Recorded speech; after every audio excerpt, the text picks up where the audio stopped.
Hello, ladies and gentlemen. Welcome to Dev Talk.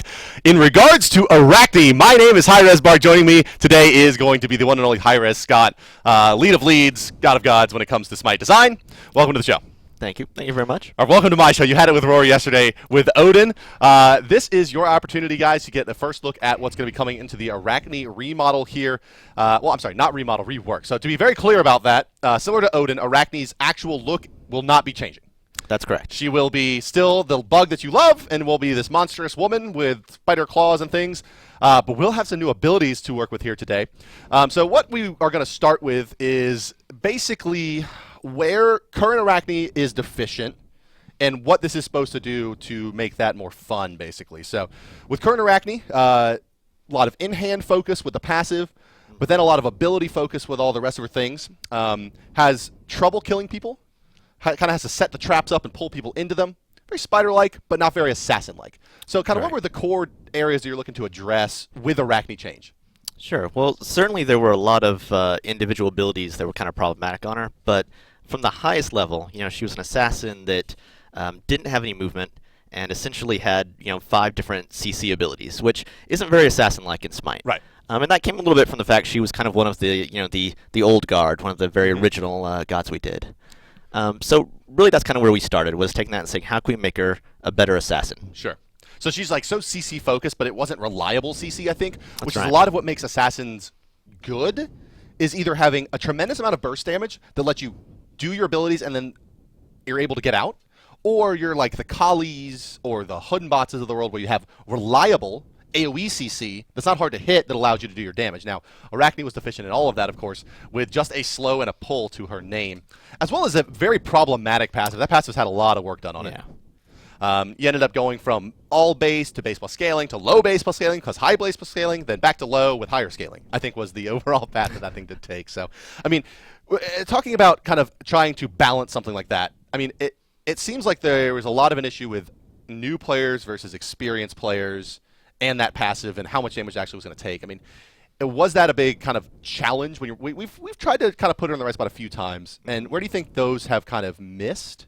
And why was the box check to say, let's go ahead and rework some of her abilities? Yeah. Well, it's hard to say on the passive because, we tried a lot to bounce the numbers on it. But actually, I think a lot of the issue came around more of the, draining life and jumping on someone's head. Yeah, sure. Just an ability that late game made her way too vulnerable. And we tried to compensate for that with a lot of what we did on our other abilities because it's something we want to try to hold on to. But ultimately, it was very problematic in our kit. And I think that's where a lot of the trouble really came in. Yeah, I mean, you even see a similar style of ability mounting someone and doing damage to them in Circuit. Of course, the damage happens instantly. You can be interrupted, but it doesn't basically take away all the effectiveness of it. It does the dot. For a longer duration, it also has the healing debuff instead of Arachne, which was a silence as long as you were on their head. Also kind of strange that you could beads it, she wouldn't fall off, and you could leap away with her and things like that. It seemed pretty... The ability just didn't really mesh for an assassin. That's right. It made a lot of sense, right? It's funny, conceptually with Arachne right now, you're like, I set up my traps, I pull them in, I slow them, and then I silence them and force eat all of it. The problem being that over and over again, that wasn't enough damage to get kills unless you were way ahead, and then your late game fell off so aggressively. So, less an assassin is currently implemented, and more really of a guardian, a warrior kind of kit. Yeah, like kind of little warrior-ish. Control, some sustained damage, low mobility, but should have been tanky, but wasn't. Like, it was just kind of a little bit of a mess. So, when you're talking about doing a redesign and you're looking at a god like this, right? It's Arachne. A lot of people have been looking at her. A lot of people have kind of pet redesigns for what they want it to be like. We have a lot of really great community feedback on this. I know that during our conversations about it, it was very important that you find the fun. Like, the most important thing is that the new kit is really fun to use and keeps the core thematic elements that we liked from the original kit. So can you kind of talk a little bit about... It just seems like such a difficult, narrow quarter to design it, right? It's like, make it more fun, make it more assassiny, but keep the fun things from the other one. That's right. I mean, that's really the challenge when you do any of these reworks, is finding that thing that people really like from the old kit that they expect to have, which, we actually did a lot of community questioning around, especially on Arachne. And being able to hold on to that and make sure that works while trying to, really redesign the rest of the kit and bring in the fun. Yeah. Well, yeah, there you go. So, yeah, I mean, it's hard. It is difficult, right? I mean, because you're saying, like, yeah, what do you maintain? What was thematically or gameplay style fun, but not actually execution fun. Like, right. Drain Life, pretty fun to do, right? It was cool. You got on their head, you bobbed around. If they did weird movement abilities, it was effective silence, it was a life steal, all of that, but it just wasn't very fun to use. It was kind of cool in concept, but actually That's using right. it, you were just giving up tremendous amounts of damage. So let's actually, we'll go ahead and pop on into game here. I'm going to go ahead and launch the queue, and we'll be getting underway here shortly. We'll go ahead and take her in and talk a little bit more to her actual abilities. Now, another thing to note, guys, is that I will be putting on, well, a setting called Tower Kill, which means that she'll have 10,000 physical power, which means that it's going to be, or 20,000 or whatever it is. It's going to be kind of tough. You won't really get a good idea of exactly how this stuff scales, but we're going to try to give you some analogous stuff. You'll have to wait for the actual numbers on the patch notes. So we are in the game here now. Let's go ahead and take a look at exactly what she's got. Tower Killer, and hook me up. Okay, so I have all of the things. Let's take a look at new Arachne, and here she is. Let's spawn some Odins. That's always fun to do. She don't need any abilities. Spawn bot Odin. 1, 2. Oops. Spawn bot Odin 2, 1. There we go. There's an enemy Odin there. So, her general kit right now. Like, just kind of take us through the general things that she's going to be doing as I'll kind of run around and do the things. Yeah, the new kit. Well, generally speaking, we've decided to focus her very heavily on her basic attacks and hand attacks. Okay. So you'll see a lot of her kit is around supporting that now. Well, first thing is her hit chain. That's right, yeah. She does have a hit chain. She has a very fast first attack, and then 2 kind of normal-paced secondary attacks. Okay. And, you know, aside from, as you get into abilities that kind of support that, you know, one of the things we wanted to really keep to her was, you know, the Broodlings. That's something people really liked. And the ability to, you know, essentially deploy them and kind of have them affect the game at later moments. So that's something we've definitely kept on her as well. So we'll talk about her first ability here. I don't want to go over the tooltip because it'll show all the numbers. Do you remember what it's called? I don't even think it's named the right thing yet. It doesn't even have a real name yet. It might have a funny name. But yeah. basically, it is a steroid for a single hit. It does damage and then applies a dot that heals you. That's right. Is that the basic generalization here? So you can see her claws are now dripping. It lasts for about 4 seconds. You hit them, and then you get healed from it. So that's the general idea for this ability. Now, how does this stack up in terms of something like an aim strike or other powerful enhanced steroids for single hits? Yeah, sure. It's you know, it has a little bit less upfront damage than aim strike does. A little bit more damage though with the overtime damage that it does. But you know, the major difference there is that, you know, aim strike slows, whereas this heals Arachne. So that's kind of where they sort of deviate. But in terms of damage, they're fairly similar. And then going into number 2, which is kind of the second enhanced steroid, this ability basically grants a lot of attack speed, but for a limited number of hits. That's right. And it has this kind of conditional. So first off, activate it. You can see what the effects look like here, and then whack, whack, whack. So here, I'll activate it again, and boom, boom, boom, boom, boom. You can see just how fast these attacks do come out. With my cooldowns turned off, it's doing some weird shenanigans there, and it's lasting much longer than it should. But let's see. There's a bot god mode, right? Is that what it is? Yeah. Okay, so bot god, you'll be able to see. I think it's Bots God, actually. Is it bots god? So when I activate my 2, 1, 2, 3, the third hit puts them in a cocoon. Now, is that stun, slow, cripple, root? Like, what is this actual effect that she's doing? It's a stun, and it actually requires you to hit all 3.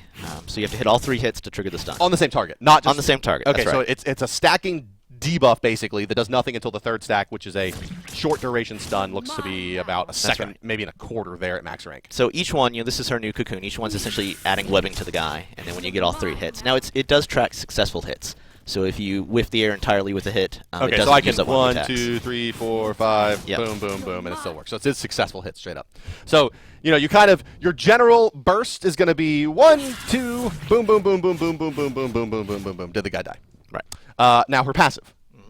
Her passive is no longer poison stacks, but it does seem to work pretty well with this in-hand kit. What is her passive? Can you go through that with us? Yeah, her passive is basically she's doing more damage as her targets have less health, and doing that based on increasing her own physical power scaling on her basic attacks.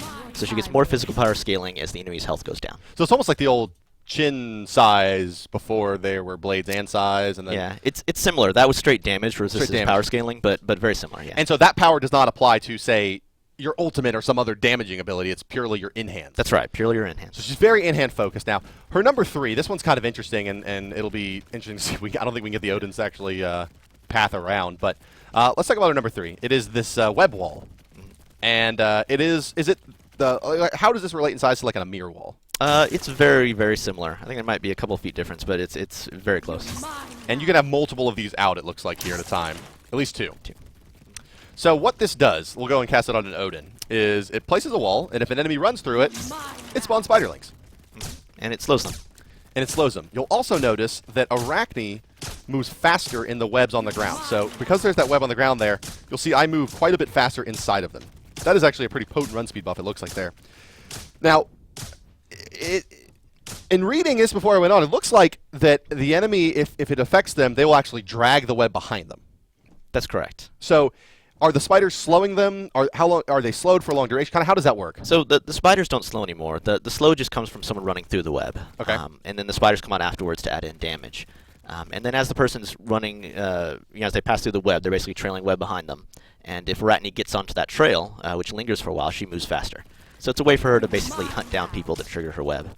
So almost how is this in relation to some like another ability that's like that, like Hubwa's Water Atlas, or the Water Carpet is colloquially that's known. Like, is it enemies move slower through it as well, or is it just Arachne goes faster? It's just Arachne goes faster right now. And what's the kind of in relation to like the Hebo Water Carpet there? Is it roughly the same additional movement speed? Is it percentage based? Is it flat? Like, kind of is she gonna be able to, like, if you get hit by the web and she's close, is it a guaranteed she's gonna chase you down? I wouldn't say it's a guaranteed she's going to chase you down. It depends on what movement you have. But Sure. essentially, yeah, she's going to move pretty quick. We haven't finalized the numbers there yet in terms of how much movement speed it is. I think she's quite quick here. But yeah, I think this version it was really fast. She's very, very fast here. Now, how does that interact? So they're going to be dragging this web basically behind them. How does that interact with like leaps and tweens and jumps and dashes? Like, do they just drag it underneath their jump, or is there like a gap? In our first testing, it dragged with them, but that's something that code-wise we're looking at trying to clean up a little bit. Okay, so you may be So it's a able little to funny. actually like break That's this right. web a little bit so that she has to maybe pop a sprint in between they reach you. Yeah. So she has this kind of utility spell. I mean, is there anything else that this does besides what it seems to do prima facie here? Yeah, while the spiderlings are out, while someone's tripped it, you have visibility to them for a while they're slowed. Right, because you have the spider. Yeah, so that's a pretty big deal. If you place it somewhere deep in the map and someone triggers it, you'll know they're there. So it's a mirror wall width, and you can have two of them out of it at a time. The cooldown of the ability, I imagine, is not such that you could do something like this, obviously, but... Yeah, and we're still working on the deployment, too, in terms of how long it takes to deploy and the actual... There's not really an effect there yet. That's right, that's right. This is a rough version. This is of fairly it, temp, but in testing, it's gone from being basically the exact same thing as web ball that is now, in terms of that long deployment, to something much shorter, and that has been more desirable. So yeah, I mean, you web them up, they get slowed down by the spiderlings, you activate your 1 and your 2, whack, whack, whack, you then cocoon the next guy, or alternatively, you take someone by ambush, hit them with all three abilities, which gets to that, and then you can drop the web on top of them, guaranteeing the slow and your ability to chase after them. Finally, this brings us to her ultimate. So we know her passive is additional damage based on missing health of the target to her enhance. Her number 1 is a big steroid that gives her some lifesteal and is fairly similar to aim strike. Her number 2 is a massive attack speed stim that does give her a short duration CC if it hits all 3 times, and then her ultimate. So what's kind of missing from this kit at this point, right, is a mobility. That's right. This kind of assassin idea of I get in, I do my damage, and I get out, or I get in, do my damage, and have reliable CC to make sure I kill the target and then figure it out, right? So I guess, knowing where the kit is now and kind of the limitations of where she is, the synthesis of this ultimate, can you take us through a little bit of just how we ended up here and to give you an idea of what it is exactly? You hit 4, and now you climb on top of the screen. That's right. In this web that's always been there that you've never seen, because it's hard to see spider webs until you're right upon them. Part of this came about because there was just sort of this thought of what is the thing that is most scary about spiders to me? Creepy crawly. Which is that when they're on the ceiling and you can't quite reach them with that broom, and you're worried if you knock it down it'll fall on you. Mm-hmm. No, I mean a large part of this was that she needed movement. We were trying to think of a very good, cool way to do movement for her that made her feel like a spider, made her feel scary, that added sort of a freaky intensity to it, right? When she's coming at you down the lane. And that's kind of how we first kind of started down this path of running on the ceiling.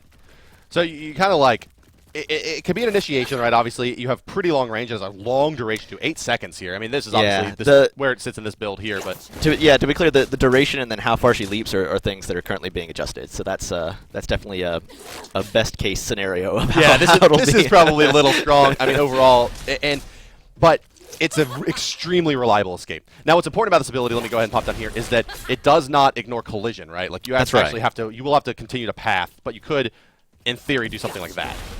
Which is, it makes her pretty hard to chase, but also can be an effective initiating tool. But how does this thing stack up in damage-wise? Like, is it a big ability damage? Is this something you expect it to be like an Loki Assassinate, where you, similar playstyle, you ult in, you pop your stims, you hit them a few times after you ult and stun them, and then they're dead? Or well, it doesn't. It doesn't out? have the same kind of guaranteed lock that kind of Assassinate does. It's damage is not super high. I mean, it's definitely meaningful. It's kind of along the line of sort of Mercury's ultimate.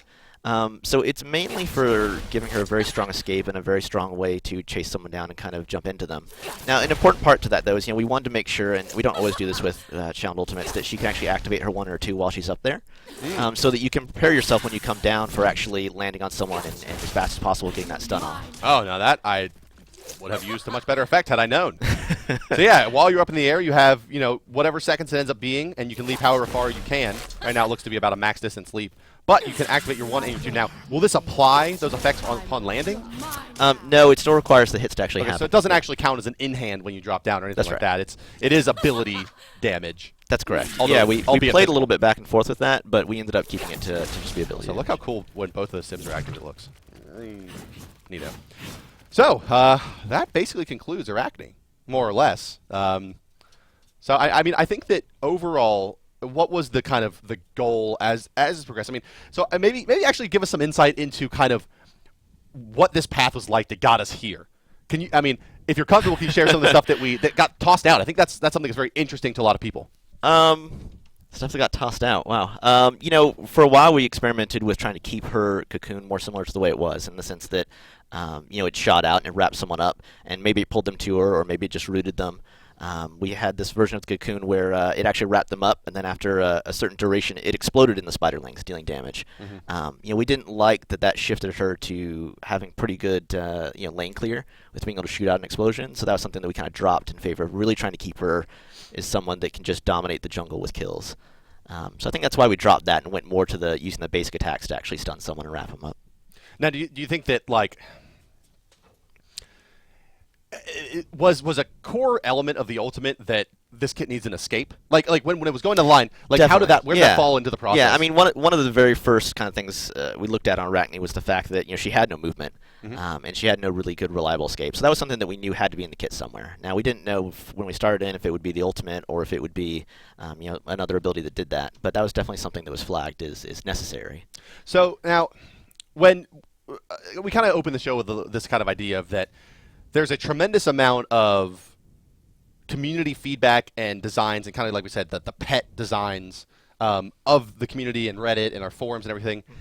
Can you talk a little bit about how you sift through that and how you incorporate maybe community feedback? What are the vectors through which you get that feedback, and how do you incorporate that? Sure. Well, we've got a great community management team, and for a long time they've been telling us that Arachne is actually one of the most requested reworks in the game. It's a little bit scary because she's also, of all the gods we've reworked, probably the one that's still the most played. So that's always a challenge to it. But really, their feedback coming in and what things that players wanted to see. I know I twittered about it, and obviously it's something that we ran other surveys on, was what did people find the most important and what did they really not like. And we definitely got very clear feedback from the community that they didn't like being on someone's head when that person got to steer where they went. Right, it was so counterintuitive. I built in-hand damage, and then I have to stop hitting you. It was very clear that was bad. Get rid of that. And then the one thing that everyone loved was they loved her babies. They wanted to keep the spiderlings in some form. So we felt that was something that we definitely early on said we've got to keep this on the kit somewhere. This is a little bit of a hard question, and feel free to bail out if you don't want to answer it, but what do you think is going to be the potentially most overpowered aspect of this kit? I mean, it is very potent, it looks like, right? I mean, are you worried about the attack speed, stim, and crit? Are you worried about the amount of CC? What's your big question mark as this goes down the works? I mean, I think that's maybe something a lot of people don't realize, is that sometimes you're designing these things and you're like, well, we really think we did a really good job with this one, but we're just going to have to see how it goes. And I think Arachne is going to be one of those. It's always tricky to do assassins. So can you kind of take us through a little bit of the challenges of designing assassins, because they sit right on that line of they need to be strong enough to kill people, but not so strong that if you're a new player, you quit the game. Right? That's a little bit of the Loki syndrome there, right? So can you talk to us a little bit about that process of designing assassins and how, what you're worried about when they go out and stuff like that? Well, I can definitely tell you things I'm worried about. One of them is actually just the broodlings. Whether you're talking about Bastard's cats or any of the pets are always really difficult for us to get just right. In fact, we've gone through many different kind of revisions on the broodlings now about if they actually still do blocking. Can you body block someone with the broodlings or not? Something we're looking at. So I'm kind of worried that those get tuned just right to have the right amount of damage and the right amount of impact, but not be that annoyance where you just can't kill them and they're just running you down. And then the ultimate, it seems like we have a lot, but we actually, relative to the number of gods, don't have that many ultimates that fly up in the air. But that's always a big concern because you're out of the combat. You're effectively going to get away at that point, if you choose to. That's always something we really worry about being too strong is whenever we take a god out of combat for a significant length of time. Right. This one can actually activate steroids while out of combat. That's right. Which is a bit of an advantage, although, granted, they activate pretty quick when you're seeding the global cooldown if you're not in the air. So yeah, so things like the setup time on that ultimate, how long you're up in it, how much damage you do when you jump down, how far you can jump down, those are all things that we're really looking to adjust, especially as we go on to public test server. Yeah, so Arachne will be available on the PTS coming up this weekend, guys, as will the Odin remake. I will open up to chat here. We'll grab a couple questions, guys. We have a couple minutes left, like literally 2. So I'll try to grab 1 or 2 out of chat, guys. Go ahead and put them in there. I'll try to go with it here quickly. I'm waiting. I'm hoping to get one good question here, of course. Can you break the web roll? That's a good question. Like, can you destroy it? Can you remove it? Is there anything you can do to stop it from being there? Or is it like an Artemis trap? It's like an Artemis trap right now. It's there. You just kind of have to walk through it. Is there a duration on the wall? There is, yeah. It's pretty long right now in testing. We haven't quite settled on that number, but long being 20 to 30 seconds, or long being a minute to several minutes. Yeah, whether it's 1 minute, 2 minutes, we're kind of still tweaking that, but long enough that she can place it, walk away, and kind of be assured that she'll get warning when someone moves through it. A lot of people asking, will the ultimate make her invisible? No, people can see her. It's very scary. Can you take damage while ulting? Or you yes. out of combat? Yeah, like anyone that really goes up in the air, whether it's but not Freya. like Ares. It's not like you're in combat just up. It's like Freya. That's right. It's Freya's the best analogy because it's about the same height. Maybe it's she might be a little bit higher than Freya, but very similar to that. So if you're dotted, you'll still take damage. How do you think this affects her jungle clear? Do you think it's stronger or weaker after this change? I think it's stronger, personally. If you front load that one, just with the healing on it and the amount of damage it does in the dot, you can clear the big guys pretty quick. Yeah, but her hit chain is pretty weak, honestly. So it actually, at least in my personal testing, the clear time has been not amazing. It's been good. Like, it's been good, but it hasn't been like Thor level where it's like you're clearing things really, really fast. Can you leap over the web ball? I believe yes, you can. Will the webbling stack? Like, could you put 2 walls on top of each other, and if someone ran through both of them, would they get double the slow, double the broodlings? I believe they don't stack, though you can put 2 on top of each other and get double the broodlings. You get double the broodlings. Yeah, that's right. And what kind of damage? Like, are those is that a real damage source? Like, are they really going to do serious damage? Right now, they do pretty good damage. They're similar a little bit to New Waz clay soldiers, except that you don't blow them up, you just let them keep damaging. Yes, the 3 will work on minions, including lane minions and jungle minions. With all the enhanced steroids, we'll take this as the final question. This is a pretty interesting one. Can you blink while you're ulting? You probably shouldn't be able to. You probably shouldn't be able to. Yeah, I agree. I actually haven't tried that myself, but I'd be surprised. Then I saw that one and I was like, oh man. Do you think that she'll be a really, really effective split pusher, given the super fast attack speed stim and the ultimate that is a very, very good escape? I mean, do you see it being that kind of thing, or do you think that it's going to be...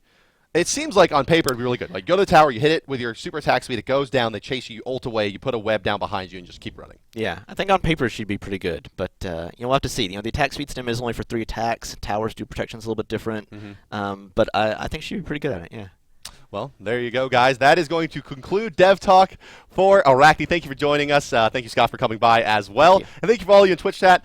Coming up next is going to be your lovely evening streamer. It's going to be the other HiRezScott in Gandhi, or Kelly, coming up a little bit later, guys. So a lot more fun SMITE stuff. And then starting up again at 7:30, you have the North American Pro League. So don't go anywhere, guys. We have a lot more content for you. But that does it for Dev Talk. Let us know how you feel. Reddit, forums, Twitter. I'm HiRezBart at HiRezScott. And we will see you guys, tomorrow for Patch Notes Reveal, and then hopefully on the PTS over the weekend.